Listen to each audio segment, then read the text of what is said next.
Greetings, everyone. I'm Mar. Once again, this is my opinion. The streak continues. And this time, it's Legend versus Legend Killer. This is Undertaker versus Randy Orton from WrestleMania 21, which took place in 2005 at the Staples Center in Los Angeles. Now, if I had been able to afford it, I would have loved to have gone to this WrestleMania because I just love the build for this, where it was all the wrestlers dressing up in costumes and parodying classic films. Eugene parodying Forrest Gump, complete with William Regal going, "Run, Eugene, run!" And of course, the topical one, Undertaker, parodying that famous scene from the first Dirty Harry, the Magnum scene, including a little thing at the end where after the "you son of a bitch." What? Eyes roll back. Then, of course, "You can't handle the truth. Did you order the ringside interference?" Then, of course, the Gladiator one with Stone Cold, which premiered at Mania. This is Orton's second WrestleMania appearance. His first was the previous year when he took on the Rock and Sock Connection alongside his Evolution stablemates, Ric Flair and Dave Batista, and he got the win in that match. If I remember correctly, the spot was Mick Foley went for the mandible claw, or was going, or had him in the mandible claw, and then he reversed it into an RKO for a pin. Mankind, or Foley, same difference, thought he kicked out, but he was a second off. And that was a good first showing for Randy Orton, but I think this one is a better one, considering it's a one-on-one match. Plus, this is following Orton's first world title win against Chris Benoit, which I have not seen that match in its entirety yet. Another match that, when I go back and watch, will probably be bittersweet because of what happened in the years afterwards, but another video. Of course, following that, he was kicked out of Evolution. He started his first face run, which, looking back on it, I haven't watched all those episodes of Raw back-to-back in a long time, but I remember actually liking this face run okay. Of course, if I knew a lot of the stuff about wrestling then, like I do now, I probably would have been disappointed. Been like, Triple H, backstage politics, blah, blah, blah, among stuff like that. But watching it with only being half smart, knowing it's a work, but not knowing a lot of the backstage stuff about it, I enjoyed what I was watching. Then, of course, as time went on, I'm like, okay, not as good. Then, of course, once they turned him heel again, I'm like, all right. And, of course, once they turned him heel again, the Legend Killer stuff got ramped up. Now, my timeline on some of the events they show in the promo might be off. It might have been when he was still in Evolution. Might have been during his renewed heel turn. I'd have to go back and look at the different Raws. But they show all the stuff he did, going against Harley Race where he spit in his face, going against Mick Foley, which of course that was when he was in Evolution, going against Jake the Snake, all the other Hall of Famers. And with that gimmick, which I do love, I think his Legend Killer gimmick is actually better than his Voices gimmick.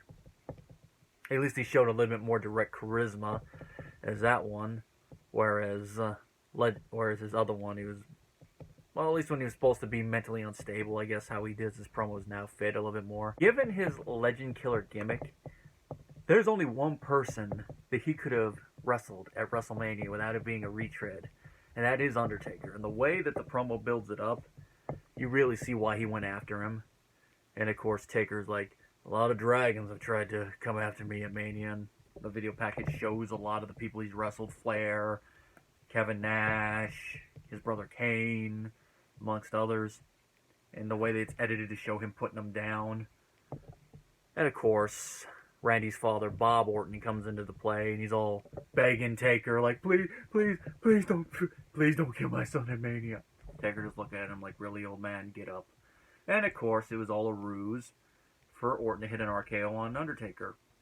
And now it's personal for Undertaker, because before, it was just Undertaker going like, all right, I accept your challenge. I'm going to teach you some respect. But now he's like, oh, now you done did it. Not only did you attack me like that, but you got your dad involved with this into a ruse.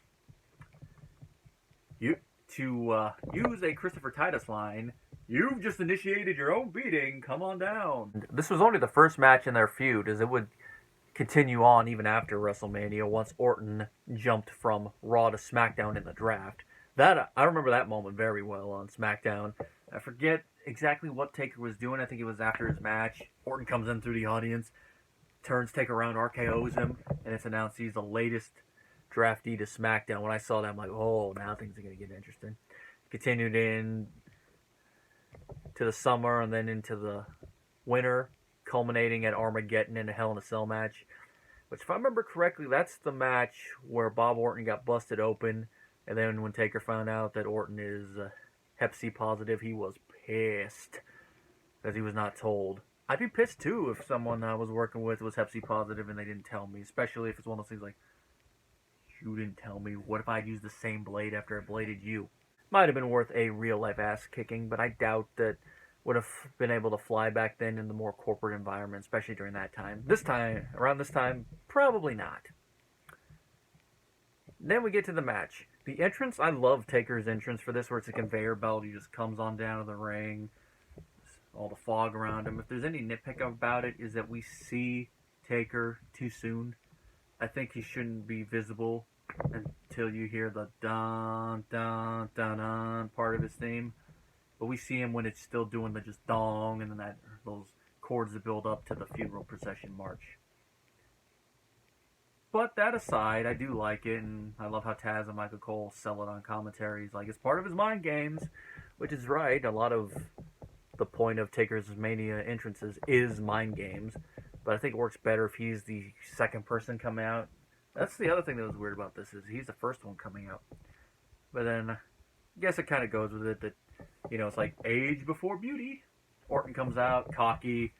And I hadn't heard his old entrance in a long time, so I was kind of thrown a little bit at first. But I'm like, oh yeah, his better theme. Comes out, does the pose, and walks down. And once they get into the ring and the match starts proper, they go at each other, going back and forth for a bit, testing each other out. Pretty good way to start this match. Which, unlike his previous WrestleMania match, this went on pretty early in the show. I think it was like the fourth match in. It was during the first hour, like the latter end of the first hour. Orton does take control at one point. Orton does take control briefly after Taker crashes to the outside, brings him back in. Then they go back and forth a bit for a little bit. And it's around this time, it's on my notes, that Michael Cole says a line that I jotted down because for this match, it really does fit, especially since it's set in a part where Orton's the one in control and Taker's down. But when you look at it in retrospect and think about how Taker's career has gone since then and how he is physically now, it really... I don't know if ominous would be the right word to say, but that's the best word I could think of, but it's a little chilling. And that is, there was a little bit more before it, but I just wrote down this part of the line, where they mention Undertaker's been in a lot of wars to talk about his matches, and this is the line that Cole says. Those wars will eventually catch up with The Undertaker. When you think about how he has been physically the last couple of years, Cole was right. Those wars have caught up with The Undertaker. Just think of all he's had to do the last couple of years just to prepare for his WrestleMania matches. All he's given to give to us. After Undertaker did his first setup of the match, there was a Randy Orton sucks chant, which I'm like, oh, that's pretty good. Have the fans out there chanting against the heel. Nice little moment. And it lasted about 5-10 seconds. I didn't actually time it, but that's about how long it felt like. Not too many major spots to mention in the match, but at one point Taker did lock in a Dragon Sleeper, which I jotted down a question that I want to pose, and that is, as Deadman Undertaker, how often, since then especially, has he used the Dragon Sleeper? Because I know when he was American Badass, he would use it a lot, especially in his pay-per-view matches. But as Deadman Undertaker, I can't think of many times he used the Dragon Sleeper. And since he started using the Hell's Gate as his submission, I can't think of any times that he busted it out since then. Maybe just randomly every now and then, but I can't think of any off the top of my head. So correct me if I'm wrong. That aside, it did lead to a nice little sequence, and that is where he's had Orton locked in the Dragon Sleeper for a little bit, enough for the ref to do the raise the arm spot. We don't see it that often in submission moments in matches. It's usually either, hey, he's trying to get to the ropes, are always gone. We never really see the ref do the arm thing. I know back in the day it'd be raised once and called for the bell, then they did the 3 times. And I like the 3 times, and I know like people like Shivani say that all submissions you don't get a big pop. I think if you do the arm thing 3 times and then you call for it, I think you can get just as big a pop because you get the crowd chanting 3 just like when 1, 2, 3. Or at least that's how I view it. Now, after Orton gets his arm up on the 3rd one, he wiggles around a bit, then reverses the Dragon Sleeper into a DDT. And as much as I hate how the DDT has been bastardized in recent years from a finish when Jake the Snake would do it, and it'd be the end, to essentially a transition or a high spot, here it worked as for a near fall, because they didn't really do DDTs that much throughout the match, so one of the few times it's used in a match, to counter a submission and go for a near fall, it worked. Selective use of it if you're going to use it as a high spot like that. Don't use it in every single match as a high spot. Of course, I don't know how correct that comment is with the matches surrounding it, because just watching the match selectively. Who knows? Once they both recover, the match goes on for a little bit. Taker goes for a last ride, which is reversed into an RKO, which gets reversed into a ref bump. And the moment I saw that ref bump, I'm like, all right, here we go. We're going into the finish. And I know who's about to come out. And who comes out? Cowboy Bob Orton. And he comes out and he has that cast on his arm. That infamous cast that he wore for years back in the 80s. It's nice that they have him come out with it as a running gag.